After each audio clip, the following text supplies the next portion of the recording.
Hi. Here I've got all of my notes from all of the episodes of Wishbone. I probably won't consult them very often because I have another set of notes that is on the computer from reading the article "Top Dog: An Oral History of Wishbone," and I copied and pasted quite a few things from there. So and then I watched this video again. I'm saying this video. I'm not actually showing you the video, but there will be a link down below in the description, an interview with Wishbone and owner of Wishbone. And I did not, uh, for some reason, expect the voice of Larry Brantley to be part of that interview. Um, and it seems like it took place back when they were filming in the early 90s, like back when Wishbone was still uh, being made. And which makes sense because Wishbone himself is there, Soccer the dog. But I didn't expect, for some reason, Wishbone to answer questions. But Larry Brantley's voice is there. It's improvising answers to the questions, occasionally interrupting. It's very cute, and a lot of similar information to what's in the article. So I'll just go through what's in the article. I've got my notes here. I have a new notepad for Land of the Lost.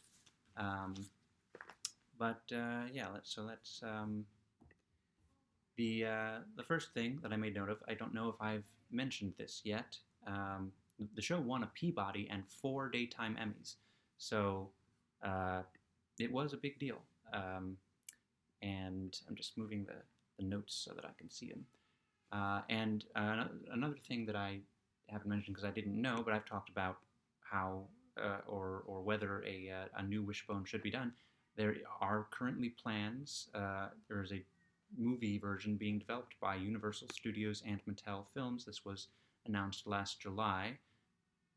I think around the time that the Animorphs movie was announced.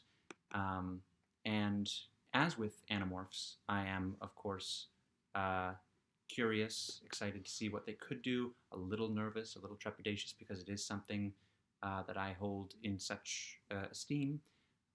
But as with Animorphs, I will do anything to be part of production.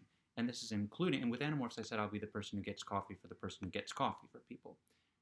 With this one, I will go a little bit further and say I will pick up all the poop from all the dogs, I have very little experience with picking up poop, but I have done it, and I have done it, and so I know that whereas I'm allergic to dogs, and people would think that would be the reason I would never have a dog, the reason I would never have a dog is my absolute refusal to pick up the poop. That is the main reason I would never have a dog. The allergy thing is just it's a way that it makes sense, but to be part of this movie, and there are other things that I could do, and I'd probably be better for, but I know that I know where I am on the totem pole and the pecking order, and I would be willing to do that if I could work on the Wishbone movie. I'm curious. Will they have a celebrity voice for the dog? Will they have multiple voices for the dog, depending on what works of literature they do? Will they do more than one? Will they do just one? Will it be a long movie? The Heart of the West Wishbone movie was good. It was a bit stretched, and so but movies are made differently these days. So that's an interesting development that is apparently almost a year old that I missed out on at the time, but it's interesting. It'll be curious to see how it works out. But back to stuff about the actual show. So Rick Duffield, the creator, executive producer, talks about how he'd been wanting to do a show about a dog, and he eventually came up with the idea of a dog in just living a regular dog life, nothing too interesting, but with an imagination to make himself a hero. And Wishbone, the dog, the character, is frequently the hero of the stories that take place in Oakdale, which apparently is in Texas, not California. I don't know if I ever said I assumed Oakdale was in California, but I did assume it was in Oakdale. It was in California. It just sounded like a California thing. And this might just be a bias on my part. None of them sounded like they were from Texas, but they were apparently all from Texas and in Texas and filming in Texas, and it took place in Texas. I guess Wanda had a bit of a Texas accent, um, but actors are trained to um, lose accents, so that might have been part of the reason why. But apparently Duffield, he says he had an idea about the dog imagining himself as a big hero, and at the same time he had this idea. He's looking at a book called Masterpieces of World Literature, sitting on his, says credenza, I think that's a chair, and it clicked. And that's how these things happen. Thought it would give kids an entryway into books that seem like they're grand and far away, and that is what it did for me. I have, since watching Wishbone, I've read most of the books, some of them quite big and long. The Moonstone, the Wilkie Collins book, and the Dickens books, very long books, um, and the Aeneid and the Odyssey, very long. I have not read those yet, as I've mentioned, because I can't get to my copies of them upstate, but soon. And then they talk about the audition. They auditioned a ton of dogs, and it says Wishbone, Soccer was the last one. He could do a backflip, that thing that he does when he goes wacha, and he jumps and he turns. They describe him as having a calm, almost zen look, which is one of the things that I noticed. He's got these huge eyes, huge dark eyes, and this bright white face, and sometimes it looks a bit like a frog, but other times it just looks so soulful. And so I was glad to see that they described him that way. Jackie Captain was the owner and trainer. She writes that Soccer wasn't the smartest dog I've ever trained, but he had that willingness to please. He had a great heart. He'd walk on water for me. And that is what you look for. You don't necessarily look for the person who's got the highest, most refined talent. You look for the person who really wants to do the thing for you. It really wants to make it happen. Larry Brantley, talking about his audition, says that Jackie Captain took a tennis ball out of a pouch in her belt, and she started playing with Soccer, and Soccer started playing. Larry Brantley was there, and he's got a microphone, and he's being recorded, and he starts going into improvising what he thinks is going through the dog's head, and not realizing that that was the audition. And he thought that he blew it. An apocryphal kind of, I don't know if that's the right word, but just, kind of standard audition story of, I thought I blew it, but no, I got it. Look up Idina Menzel's audition for Wicked if you want another fun one of those. And I learned, I knew it took place, that it was filmed in Texas, but that Lyric Studios, I learned more. They owned 10 acres behind an office building, and that was what was turned into a backlot. And then they had some warehouses that they turned into sound stages. So it was all kind of built from the ground up. They mentioned hiring Mo Rocca right out of college, or a few years out of college, and him writing scripts with Stephanie Simpson, who was the main showrunner. But the building from the ground up, they also talked about using a lot of new computer graphic technology to fill in the blanks, things that, as they point out, you can do on TikTok now. But back then it was really expensive, and that ended up being their undoing in a way, because the show cost too much and wasn't bringing in enough. Later on in the notes, I've got the guy who bankrolled it, who expected, because this is the same company that did Barney, which is a much cheaper show, he expected to make a lot more off of toy sales, which apparently, again, happened with Barney, but I unfortunately only bought one Wishbone doll with the Sherlock Holmes costume. If I had known, I would have bought more Wishbone dolls. There are some little Wishbone. They're not really action figures because I don't think they're posable or anything, but like there's a package of Wishbone in 4 costumes and little plastic figures, and I do plan to grab that one day. Not that it would be any help to keeping Wishbone on the air at this point, but it would be nice to have those little figures. That's an aspiration here. And the showrunner, Stephanie Simpson, she writes about bringing in, and this is what I kind of sensed, that it was important when they told the non-white stories that they wanted to do it right. And so she writes about when they did Dances with Dogs, based on the Lakota story, the story of the Deathless Voice.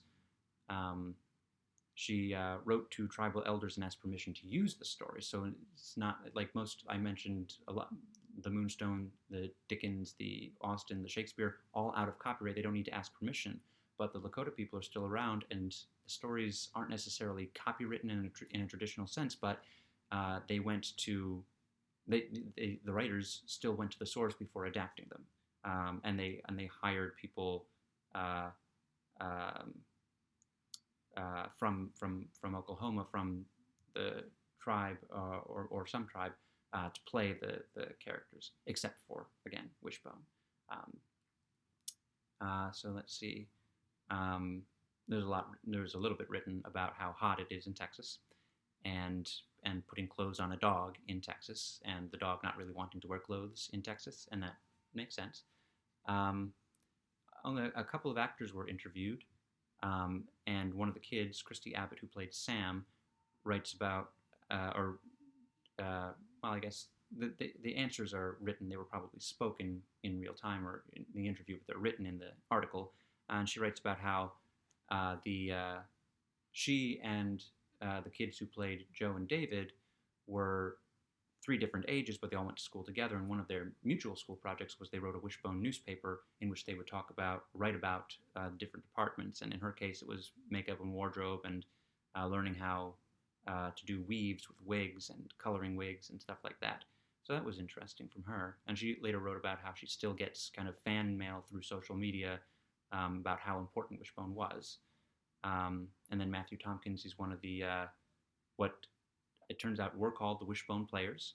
I think I made a joke about that, or maybe I had actually seen the phrase in Wikipedia or something, but they had a group of local actors who were the Wishbone Players. Matthew Tompkins, who played Frankenstein's monster, writes about how, you get all set up and you find out you're playing a character, and it's because of how quickly they had to do it. They had a year to do 40 episodes. You go straight into it. You're getting all the trappings, the costume, the makeup, everything, and then you're acting opposite a dog, and you just have to swallow it. You have to be like, no, the dog is another actor. I've got to do this. Is part of the character. This is part of the job. I'm playing Frankenstein's monster, big deal role. I'm acting opposite a dog. That's fine. The dog is, and apparently they had it's set up with so Larry Brantley's voice was there on set with the characters, and that probably helped. Just like in that interview, it's probably not as complex a sound system, but he's there improvising along. Let's see, what is this? Jackie Captain, the trainer, she writes about how she wasn't sure that soccer would be able to learn all of the things that were expected. He had to learn a few things. He had some basic behaviors that all dog actors have, and then there was a list of 10 things that he had to learn to do for the first 5 shows, and by the end, he had 40 or so behaviors, she says. I don't know much about dogs or dog actors, but that does seem impressive for that very willing little dog.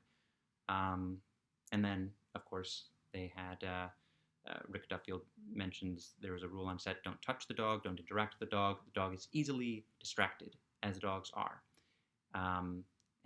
But at the same time, everybody had that rule in their head, but then the dog would sometimes just walk up to somebody and cuddle into them because he's a dog. And so that's cute. Had Larry on a speaker so you could hear him doing Wishbone's voice along with you, so you got to play off of Larry and you got to play off of you. And he described Soccer and Larry having a kind of Vulcan mind meld when they were doing the scenes. They only used stunt doubles for things like going through the horse's legs, or being in battle, or jumping into a pond. They named a bunch of stunt doubles. I guess the main one was named Phoebe. But they said that Wishbone Soccer was in 90% of the shots that Wishbone's in. So, and some of those I went over in the individual episodes, like the Prince and the Pauper episode, the Prince and the Pooch. But they would film Wishbone here, they would film Wishbone here, and then they'd edit it together. Wishbone was expensive. The technology was just catching up to our ideas. We had a phenomenal amount of money, thousands of dollars, on a 9 gig hard drive that you can now put on a thumb drive. They spent thousands of dollars on a 9 gig hard drive that you can now get on a thumb drive. So just another, like the special effects on TikTok. They had to pay a ton of money to do what children do on TikTok these days. They had Friday nights after they would wrap a week's of work. They would have an on-set party. The Wishbone band came together. A bunch of people came together to form the Wishbone band. That sounds like fun. I wonder if the dog was invited to that party. They do mention how the adults could work 12 hours a day. The kids could only work 8 hours a day, and they had to schedule around that. I wonder, they didn't really say how many hours a day the dog could work. So I'm still curious about that. They mentioned how many babies were born in that first year of doing 40 episodes. Wishbone babies, not the dog having babies, but people on set, their families starting, which is something that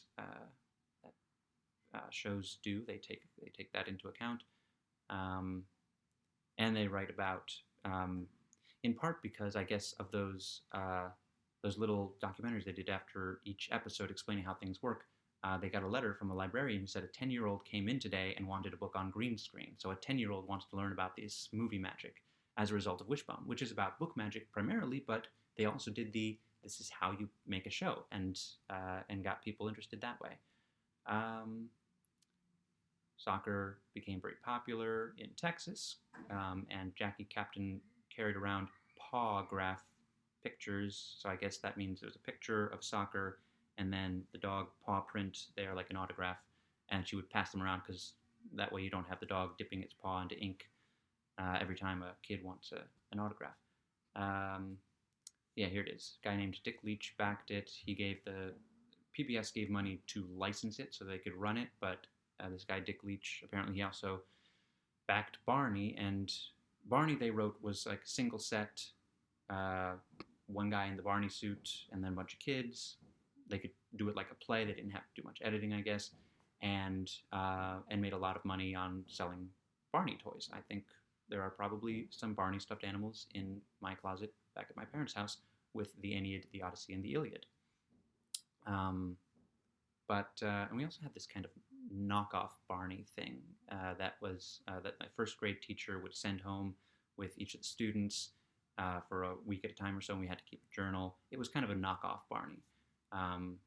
And ultimately, my youngest brother ended up being given the knockoff Barney named Abercrombie to keep because the teacher was moving on to a new school or something along those lines. But anyway, they tried to get funding from like Chuck E. Cheese or Frito-Lay, and it was just the beginning of PBS actually getting funding from companies like running commercials. Because Wishbone, of course, ran without commercials. PBS shows did back then, but they were starting to not be. And they write about the Dog Days of the West, the movie, which they apparently was for Showtime, I guess. I don't know, but that's what it says in the thing. And it was a spectacular, fun send-off. And then at the end of that, Rick Duffield making the announcement that they weren't coming back, they couldn't get the money. But that they had been part of something big and important, and they were going to be remembered going forward, and they are. And apparently there's going to be another shot. Wishbone's going to get another shot, a 21st century shot at fame. But again, it's like with Animorphs, I'm worried a little bit that it won't be what I have in my head, which is a silly thing to worry about. Worried that it won't be good, worried that it won't be the lightning in the bottle they won't have Soccer the dog. They might bring back Larry Brantley to be the voice, they might bring back other actors to be in it, but they won't have that dog. And I'm a little worried that they'll do a CGI dog, which with Animorphs, the CGI animals, yes, do that. With Wishbone, don't do a CGI animal. But also, you don't have to listen to me. I'm just me. But I would pick up the dog poop from a real dog, not from a motion capture dog, because that would be a person.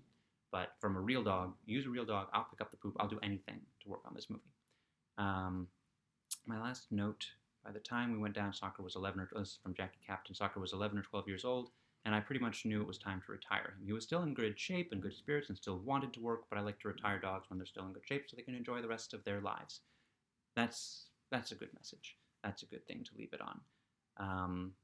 So That's the end of my notes. I'll have a link to the article and the YouTube interview in the description below. Um, Onward and upward to uh, Land of the Lost for me, as far as doing these videos. Um, will miss Wishbone. I don't know that I'll watch every single one of the 52 episodes and the movie, all of them. I definitely won't watch them all back to back to back again, but I'll sprinkle them in when I read the books, when I reread the books, when I'm just in the mood. Wishbone is great, and I wish the movie well. I hope the movie works. I would love to be part of it if at all possible.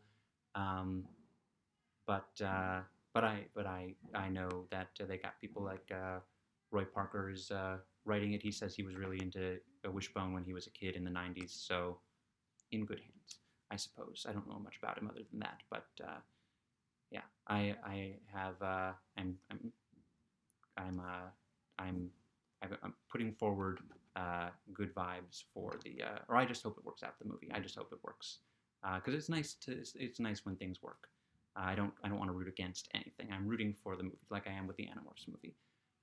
Still no news on a Space Cases movie, but I'd also love to be involved with such a thing like as that.